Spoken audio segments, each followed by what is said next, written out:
Souvent, tu as une première épreuve, tu te dis, ouais, ça va, Dieu, c'est pas forcément que tu as mal vécu que Dieu te fait passer par des épreuves. C'est un plan. Vous allez comprendre. Ici, on dit qu'il me fit passer auprès d'eux. Ils étaient fort nombreux. Ils étaient fort nombreux à la surface de la vallée. À la surface de la vallée. Donc, ils sont pas cachés. Ils sont là. Tu es dans la vallée, tu les vois. C'est tout ce que tu vois. C'est pourquoi tu te réveilles le matin. Il n'y a que les problèmes, il n'y a que des situations. Et ils étaient complètement secs. C'est comme si Dieu complique de plus en plus l'équation. Comme pour dire à Ézéchiel que je t'ai toujours utilisé dans le passé, j'ai guéri des malades avec toi, j'ai fait des grandes choses avec toi, j'étais aussi emmené à des endroits qui sont beaux, mais maintenant je t'emmène non seulement dans la vallée, là où il y a des problèmes, mais je t'emmène devant des problèmes très complexes. Je t'emmène devant des ossements, pas seulement des ossements, mais desséchés. Cette fois-ci, je t'emmène pas devant un cadavre que tu vas ressusciter. Cette fois-ci, je t'emmène pas devant un malade pour qui tu vas prier. Cette fois-ci, je t'emmène pas devant le problème d'argent. Cette fois-ci, je t'emmène pas devant le problème de mariage. Cette fois-ci, je t'emmène pas devant le problème de manque d'enfants. Cette fois-ci, je t'emmène devant un problème qui dépasse tous les problèmes que tu as déjà eu avant dans ta vie. Cette fois-ci, je t'emmène devant des ossements, pas que des ossements, parce que avant tu avais peut-être déjà croisé des ossements, mais cette fois-ci, tu es dans la vallée. C'est-à-dire que tu es en train de traverser des problèmes où tu te demandes, mais il n'y a que moi qui dois souffrir dans la vie ou quoi? Tu es dans la vallée. Mais ça ne s'arrête pas là. Au lieu que Dieu ait pitié de toi parce que tu es dans la vallée, il te fait passer, il te montre ces ossements, mais pas des ossements normaux, des ossements desséchés. Donc, il n'y a plus aucune vie dans ces ossements, totalement sec. Voilà ce que Dieu fait.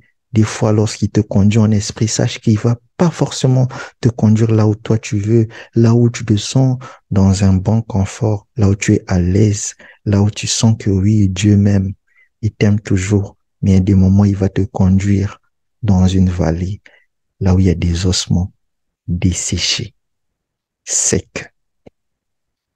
Et après avoir fait ça, il me dit, Fils de l'homme, ces os pourront-ils revivre? C'est comme pour dire, après tout ce que j'ai fait avec toi, maintenant que je t'ai emmené ici, crois-tu toujours que ces ossements pourront revivre?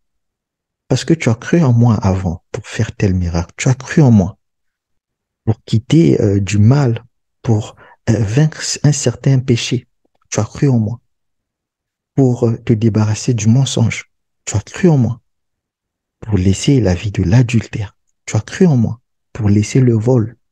Mais est-ce que aujourd'hui, tu peux toujours croire en moi que je peux aussi te délivrer de cette chose que tu trouves qui te dérange, ça fait des années? Est-ce que tu peux toujours croire pour cette situation qui n'en finit jamais? Est-ce que tu peux toujours croire pour cet enfant que tu as attendu, ça fait déjà 20 ans, ça fait déjà 5 ans? Est-ce que tu peux toujours croire? Tu as déjà eu des situations assez difficiles. Tu as été dans la vallée et tu y es toujours. J'étais toujours délivré lorsque tu traverses des moments difficiles. J'ai déjà fait des choses, mais cette fois-ci, c'est une situation un peu plus grande et c'est moi qui t'y ai emmené.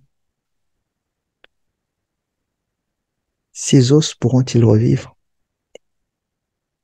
Fils de l'homme, ces os pourront-ils revivre? J'aimerais que chacun puisse mettre sa foi en jeu, que chacun puisse reconnaître la grandeur de Dieu. Je ne sais pas quelle est ta situation, mais l'Éternel te pose la même question aujourd'hui à toi. Est-ce que ces os pourront-ils revivre? Fils de l'homme, ces os pourront-ils revivre aujourd'hui, pas demain? Notre foi, on la calibre par rapport aux circonstances qui sont autour de nous, par rapport à la condition qui nous entoure, alors que notre foi, nous devons la placer en Dieu et doit rester intacte. Et lorsqu'on se retrouve dans la vallée et devant des ossements secs, on doit continuer à croire en Dieu. Mais comment est-ce que ça se passe pour nous lorsque Dieu nous emmène dans la vallée et là où il y a des ossements desséchés? Dieu t'a placé dans un pays où tu as comme l'impression que même les routes, c'est des problèmes, il y a des situations partout, embouteillage, tout est desséché. Là où Dieu t'a placé, tout ne marche pas. Dans ta famille, tu as comme l'impression que c'est la pire famille au monde. Dans ton foyer, tu as comme l'impression que c'est l'enfer. Avec tes enfants, c'est comme si c'est les pires enfants au monde. C'est-à-dire que tu as essayé pas mal de choses et que tu te rends compte que ce n'est pas bon. Qu'est-ce qu'il faut que tu fasses actuellement? La question que je te pose, c'est la même question que je me suis posée et qui m'est venue directement à l'esprit. Fils de l'homme, ces os pourront-ils revivre? Ces enfants vont-ils devenir des bons enfants? Ce mari pourra-t-il devenir un bon mari? Tu dois jamais arrêter de croire. Si Dieu a emmené Ézéchiel dans la vallée pour lui montrer des ossements desséchés, c'était pour lui montrer que cette fois-ci, je te fais monter à une autre étape de l'épreuve. C'est parce que je t'aime beaucoup. Vous savez, il existe un sport qu'on appelle le rugby. C'est l'un des sports les plus violents que je n'ai jamais vu. Quand on te donne la balle, si, si en fait tu ne connais pas le sport, tu vas te dire que les gens là ne t'aiment pas. Tu vas voir 10 gaillards, 5 gaillards en train de courir vers toi. Et ils vont te plaquer contre le sol pour récupérer ce ballon. Et toi, qu'est-ce qui se passe dans ta vie? Tu te rends compte que tu as de plus en plus de problèmes et qu'il y a des gens qui s'attaquent à toi personnellement. C'est comme si ces personnes-là n'ont rien à faire. Toute leur vie, c'est vraiment s'attaquer à toi, te critiquer, te mettre les bâtons dans les roues. N'oublie pas que tout dans la vie, c'est le contexte qui compte. Ça veut dire que c'est toi qui as le ballon. Et quand tu as le ballon, on doit t'attaquer. Parce que tu es un danger. Parce que tu es prêt à marquer le but. Tu dois t'attendre à ce qu'on t'attaque. Si on t'attaque pas, ça veut dire que tu as donné la passe à quelqu'un d'autre. Il faut que tu le comprennes aujourd'hui. Et sache que les épreuves que tu as, Dieu savait que tu devrais les avoir. Et c'est lui qui t'a conduit là. C'est lui qui conduit Ézéchiel en esprit. Il me transporta en esprit et me déposa dans le milieu. C'est lui qui le déplace. Homme de Dieu, il le déplace. Il est le même hier, aujourd'hui et éternellement. Il agira de la même manière avec toi. Il n'y a pas rien de nouveau sous le soleil. Et il me dit, prophétise, le 4, il me dit, prophétise sur ces eaux et dis-leur, ossements desséchés, écoutez la parole de l'Éternel. Notre problème, c'est que lorsque Dieu nous emmène quelque part, nous croyons que c'est pour que nous puissions avoir un confort. Il nous a mis partout, il nous a mis pour une mission particulière.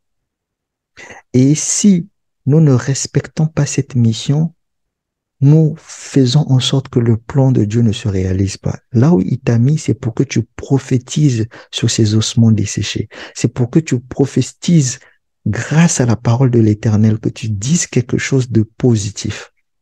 Mais nous passons notre journée à dire du mal de notre pays, à critiquer notre pays. Nous passons, nous voyons des rues. Si les rues ne sont pas bien faites, nous nous mettons à critiquer. Nous nous mettons à dire des mauvaises paroles. Il n'a pas dit aux 4, prophétise sur la condition de ces eaux. Commence à dire que mais les eaux sont desséchées. Non, il a dit prophétise sur ces eaux et dis-leur ossements desséchés. Écoutez la parole. Et si vous voyez la suite du verset, c'est très clair. Il est dit que ces eaux puissent retrouver les nerfs, que tout puisse devenir bien. Changez. Commencez à dire des bonnes paroles sur votre pays. Ça ne vous coûte rien, ça va rien vous enlever. Si vous avez essayé votre méthode, ça n'a pas marché. Essayez ma méthode que je vous propose à l'occasion de mon anniversaire. Prophétisez sur les ossements desséchés de votre vie. Ces choses pour lesquelles vous n'avez plus d'espoir. Si vous avez essayé hier, ça n'a pas marché. Aujourd'hui, c'est un poids que j'ai eu à cœur. Si tu le fais, je te garantis que ça va marcher. Je répète que si tu le fais, je garantis que ça va marcher. Je l'ai fait dans ma vie, ça a marché. Et je te demande de faire la même chose.